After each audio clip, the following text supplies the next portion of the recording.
So, hi friends! Magandang buhay! Chicken curry tayo ngayon, friends. Ayan. So, hindi talaga nawawala ang chicken curry dito sa Middle East kasi naandito yung mga spices nila. So, sobrang dami. Mga curries. Ayan. Kaya ito talaga isa sa mga specialty dito. Ulit-ulit namin itong niluluto. Ayan. Isang malaking kaldero yan, friends, para bukas na rin. See? So, health conscious tayo, friends. Kaya sa bahay tayo nagluluto. Kasi mas healthy yun kaysa sa restaurant.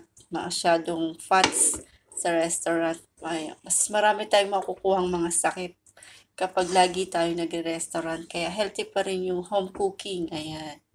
See? Chicken curry. Yummy. Kain kayo, friends. Masarap yan. See? Kaya lang parang kulang sa sabaw. See? So, dagdagan na lang natin to ng gata. Alright. Kain po.